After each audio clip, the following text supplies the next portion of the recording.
de désirabilité sociale se réfère au phénomène selon lequel les individus ont tendance à présenter une image d'eux-mêmes qui est socialement désirable, c'est-à-dire une image qui est perçue favorablement par les autres.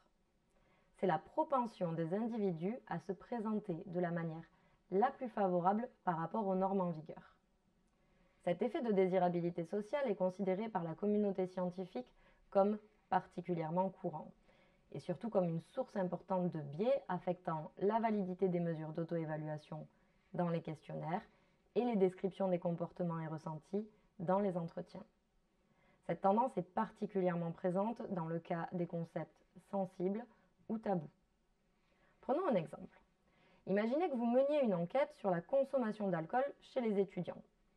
Si vous posez des questions directes sur leur consommation, certains participants pourraient minimiser leur consommation réelle par crainte de la stigmatisation liée à la consommation excessive d'alcool. Cela peut conduire à des données inexactes et biaisées en raison de l'effet de désirabilité sociale. Ce biais, donc, de désirabilité sociale se produit lorsque les individus fournissent des réponses qui visent à renvoyer une image d'eux-mêmes qui est socialement souhaitable, plutôt que de donner des réponses sincères ou honnêtes. Cela peut se produire pour diverses raisons, notamment la peur du jugement, le désir de s'intégrer socialement ou même la volonté de se conformer aux normes perçues, voire aux attentes imaginées de l'enquêteur. La communauté scientifique a établi des échelles pour mesurer cet effet, afin de pouvoir le prendre en compte. Plusieurs sont apparues, les deux plus connues sont celles qui apparaissent ici.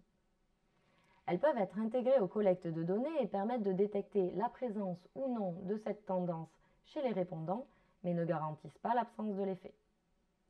Le biais de désirabilité sociale peut conduire, comme on le disait, à des données erronées. Il est essentiel de mettre en place des stratégies pour minimiser son influence. Pour ce faire, il est crucial d'assurer et de spécifier l'anonymat aux répondants, de créer un environnement de confiance pour les participants, et de ne pas laisser transparaître de réponses attendues par la formulation de la question. Il faut les formuler de manière neutre. Donc, plutôt que de demander « Êtes-vous un étudiant qui consomme régulièrement de l'alcool lors des soirées étudiantes ?» Préféré « Pouvez-vous décrire vos habitudes en matière de consommation d'alcool lors des soirées étudiantes ?» Enfin, au-delà des questionnaires et des guides d'entretien, les techniques de projection et les mesures physiologiques sont des solutions de collecte de données qui permettent d'éviter ce biais.